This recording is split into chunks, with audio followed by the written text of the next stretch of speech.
दुनिया में वाकई में आसान नहीं होता किसी भी स्टार किड के लिए अपनी करियर की शुरुआत करना। पहले ही एक सुपरस्टार के बेटे होने का प्रेशर कम नहीं था आर्यन खान पर। शाहरुख ने अपनी अभिनय से ऐसे ही अपनी पूरी दुनिया भर में पहचान बनाई कि शाहरुख की जगह कोई दूसरा शाहरुख आए, ये तो हम सब जानते हैं कि नामुमकिन था। लेकिन शाहरुख खान के बेटे पर ऐसा भी प्रेशर होगा कि करियर की शुरुआत करने से पहले ही अपनी पूरी तरह से बिगड़ चुकी छवि को भी सुधारना पड़ेगा। ये तो सपनों में भी आर्यन ने नहीं सोचा था। लिटिल लिटिल प्रिंस से एक हैंडसम चार्मिंग पर्सनालिटी बनने तक, आर्यन खान जो अपने पिता के साथ उनकी फिल्म पठान के शूटिंग के वक्त फिल्म मेकिंग की शुरुआत के लिए, उनके एक्शन सीन्स के लिए उनकी हेल्प कर रहे थे, स्टंट परफॉर्म करने में हेल्प कर रहे थे।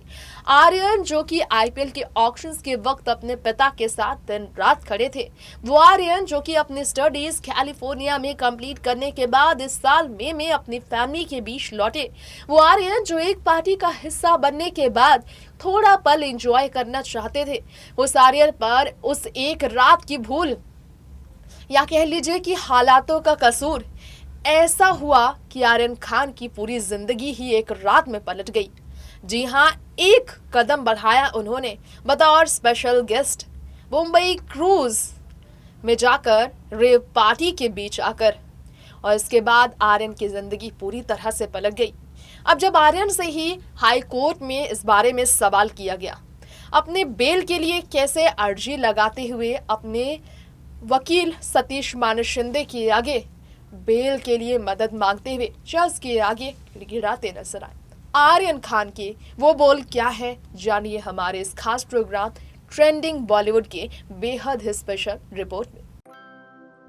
23 की उम्र में जेल की हवा तक खानी पड़ी, जेल का पानी तक पीना पड़ा, जेल की रोटी खानी पड़ी। सोचिए जरा उस शहजादे के बारे में जिसके पिता के पास अरबों खरबों की संपत्ति है, जो पूरी दुनिया के दिलों में राज करने के साथ पूरे देश और दुनिया का सबसे बड़ा ताकतवर आदमी बन गया, और वही पिता के होते हुए भी एक राजकुमार को, एक शहजादे को जेल की हवा खानी पड़ी। साबित है ये बात कि कानून के हाथ वाकई में काफी लंबे हैं। भारत देश में आज भी कानून की ताकत इतनी बड़ी है कि ताकत कानून के आगे, न्याय और अन्याय करने वाले जज के सामने ना तो किसी का पावर चलता है और ना किसी का पैसा। चलती है तो सिर्फ और सिर्फ सच्चाई की जीत। अब यहाँ पर आर्यन खान सच्चे हैं या फिर एनसीबी सच्ची है, ये तो वक्त बताएगा, क्योंकि एनसीबी ने गिरफ्तार जब आर्यन खान को बाकी 8 लोगों के साथ मुंबई क्रूज में होने वाली रेव पार्टी के दौरान छापेमारी के बाद किया। छापेमारी में मिले 4 नशीले पदार्थ अलग अलग क्वांटिटी के साथ, लाखों के कैश के साथ आर्यन को मुसीबत में डाल गए। ऑर्गेनाइजर की बात करेंगे हम आज, जिसने आर्यन खान की करियर तो शुरू होने से पहले ही कर दी बर्बाद। उस मुंबई क्रूज पार्टी की करेंगे हम बात, जहां के ऑर्गेनाइजर ने इनविटेशन दिया आर्यन खान को, और जो है पूरी तरह से आर्यन खान की तो करियर ही तबाह कर दी। आर्यन यहाँ टिकट लेकर नहीं गए थे, आर्यन खान को सिर्फ सेलेब्स गेस्ट के तौर पर ऑर्गेनाइजर ने इनवाइट किया था। आर्यन खान ने ना ही ड्रग कंज्यूम किया और ना ही आर्यन खान ड्रग खरीद कर गए, ना ही उन्होंने ड्रग सप्लाई किया और ना ही उन्होंने ड्रग बेचे। ऐसे में आर्यन खान को गिरफ्तार कर मुंबई के आर्थर रोड जेल की हवा खिलाने वाले एनसीबी टीम पर निशाना साधते हुए लोगों ने कई बातें की है। अब cruise ship rave party event management firm जो है, उनमें से 4 लोगों को एनसीबी ने अपनी कस्टडी में लिया बीते कल के शाम। 4 एम्प्लॉयज जो कि Delhi based event management firm के हिस्से थे, उन्हें क्रूज ड्रग बस्ट में गिरफ्तार कर लिया गया।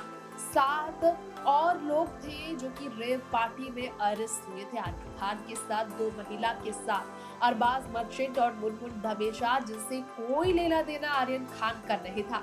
सिर्फ उन्हें वो जानते थे, लेकिन उनके साथ यहाँ इस ड्रग पार्टी का वो हिस्सा नहीं बनने गए थे। यहाँ सिर्फ एंजॉय करने गए थे आर्यन और आ गए वो एनसीबी के गिरफ्त में। सवाल खड़ा किया था कमाल आर खान ने आर्यन खान के सपोर्ट में एनसीबी पर निशाना साधते हुए कि क्या एनसीबी की टीम ने 20 लाख रुपए खर्च किए सिर्फ और सिर्फ क्रूज पार्टी में रेड के लिए टिकट खरीद कर। ये निशाना एनसीबी की टीम पर बना। ओनर जो कॉर्डला क्रूज के हैं और नाम क्रेजी के पार्टी के एनसीबी की रेड के बाद वहां पर वो भी फंसे। ऑर्गेनाइजर्स ने साफ कहा आर्यन खान का इस ड्रग पार्टी से कोई लेना देना नहीं, लेकिन फिर भी कोर्ट में एनसीबी लगातार आर्यन खान को छोड़ने के लिए तैयार ही रही। इतनी बड़ी मुसीबत में शाहरुख खान को भी चुप्पी बनानी ही पड़ी, क्योंकि शाहरुख खान भी अपने बेटे से मिल नहीं पाए हैं। तो आपको बताना चाहेंगे अरबाज मर्चेंट ने ही साफ साफ क्लियर कर दिया कि वहाँ ड्रग पार्टी में वो नहीं गए थे ड्रग सप्लाई और ड्रग प्रोक्यूर करने के लिए।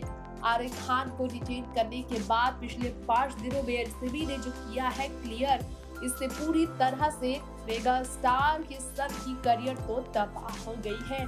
अब यहाँ आपको बताना चाहेंगे 100 वोट पार्टी ऑर्गेनाइजेशन से मुंबई में ऐसे बड़े जो काफी मशहूर है। अब आर्यन खान के शौक ने ही उन्हें डुबो दिया, ये कहा जा रहा है। तो आपको बता दें एनसीबी की हिरासत में 6 ऑर्गेनाइजर्स जो थे पूरी तरह से आ गए हैं। और यहाँ पर अब आर्यन खान के मामले में जो उनके आत्मारोप जाने के बाद जो हुआ उसकी हम बात करेंगे। शाहरुख खान के लिए सतीश मानिक शिंदे ने उनके बेटे के लिए लड़ाई लड़ी। विकास सिंह ने भी आर्यन खान को तो सपोर्ट किया, लेकिन देखा जाए तो आर्यन खान के अरेस्ट होने के बाद अब तक जितनी भी अपडेट आई है, लाइव अपडेट देना चाहे तो आर्यन खान के बेल के लिए सरासर तैयार नहीं है एनसीबी की टीम। एक पल के लिए भी आर्यन खान को एनसीबी की टीम नहीं छोड़ना चाहती। स्टेटमेंट आया है कि कुछ भी नहीं हो पा रहा है एनसीबी के इस डिसीजन के खिलाफ, उन्हें जेल नहीं जाना पड़ेगा। 23 साल के आर्यन ने स्टेटमेंट में क्लियर कर दिया है कि उनका कोई लेना देना नहीं था इस ड्रग पार्टी से। जो भी उन्होंने कोर्ट में कहा उसकी बात करें तो आपको जानकारी दे दें, कोरोना वायरस नेगेटिव पाए गए आर्यन खान को जेल में भेजा गया। अब उनका स्टेटमेंट आया है। बात की जाए तो आपको बता दें जज ने कहा I am of the view that no custodial interrogation is required, sufficient time was given. इसलिए एनसीबी की कस्टडी में जज ने आर्यन को नहीं भेजा। आर्यन खान जिनके लिए ड्रग कंट्रोल एजेंसी खिलाफ खड़ी थी जज के सामने एसजी को साथ लेकर कि उन्हें कस्टडी दिया जाए। जेल के लिए भेजा गया क्योंकि एनसीबी की कस्टडी में उन्हें नहीं रखा जाएगा। शाहरुख और गौरी प्रेजेंट नहीं थे कोर्ट में, सबसे बड़ा खुलासा हुआ है, लेकिन उन्हें अब मिलने की इजाजत दी जाएगी। कोर्ट ने अलाउ कर दिया है। शाहरुख और गौरी को बेटे से मिलने की इजाजत अब दी जा रही है। एंटी ड्रग एजेंसी जो कि अंडरकवर करने वाले थे छापेमारी से जुड़े पूरे सबूत को कॉर्डला क्रूज में हुई छापेमारी से जुड़े। उन्होंने 13 ग्राम अलग ड्रग्स, 21 ग्राम अलग प्रकार का ड्रग, 22 पेल्स ऑफ एमडीएमए और 5 ग्राम अलग ड्रग, ये सब कोर्ट में पेश किए। ड्रग्स जो कि कपड़ों में छुपाए गए थे, इनर वियर्स में छुपाए गए थे, पर्स से लेकर सैनिटरी पैड्स और साथ साथ में कवर्ड ग्लासेस में छुपाए गए थे। इसकी चर्चा हुई कोर्ट में जमकर बहस के दौरान जो है रिपोर्ट ये तैयार हुई है कि आर्यन ने तो कहा कि मेरा कोई लेना देना इस ड्रग पार्टी से नहीं था, वो सिर्फ स्पेशल इन्वेस्टिगेशन मिलने से ही गए थे। आर्ग्यूमेंट्स के बीच आर्यन खान के स्टेटमेंट को ताकतवर स्टेटमेंट माना गया, क्योंकि आर्यन जो है बेल के लिए अपने स्टेटमेंट में अपने वकील को कह चुके थे, क्योंकि फंडामेंटल राइट्स के वायलेशंस हुए हैं शाहरुख के बेटे को गिरफ्तार करके, क्योंकि कोई सबूत उनके खिलाफ नहीं मिला। Metropolitan magistrate R M Neralkar, जिन्होंने 8 से 14 दिन की जुडिशियल कस्टडी में आर्यन को भेजने का फैसला लिया, वो भी निशाने पर आ गए। तो आपको यहाँ जानकारी दे दें कि चिंता की बात तो ये है कि शाहरुख गौरी कोर्ट नहीं पहुंचे, लेकिन अपने बेटे को जेल से निकालने के लिए बहुत तड़पे। आर्यन इस बात को स्वीकार करने के लिए तैयार नहीं कि उस पार्टी से उनका कोई लेना देना है या फिर वो ड्रग्स रैकेट का हिस्सा थे। तो आर्यन खान की एक एक बात से लेकर एनसीबी की टीम के स्टेटमेंट तक, शाहरुख खान की करियर जो शानदार बॉलीवुड में रही है, इससे क्या आपको लगता है कि आर्यन खान की छवि बिगड़ने से आर्यन खान के परिवार पर इसका असर पड़ता है? क्या वाकई में आर्यन खान के सपोर्ट में है आप भी खड़े, या फिर एनसीबी की टीम जो कह रही है वो आपको लगता है सही? वेल, आप कमेंट बॉक्स में हमें इस पर रिव्यू जरूर भेजें। फिलहाल वक्त हो चला है इजाजत लेने का, लौटते हैं जल्द ऐसी ही ट्रेंड की latest hot and spicy gossips present करने के लिए हमारे चैनल नेक्स्ट ऑन 9 न्यूज में।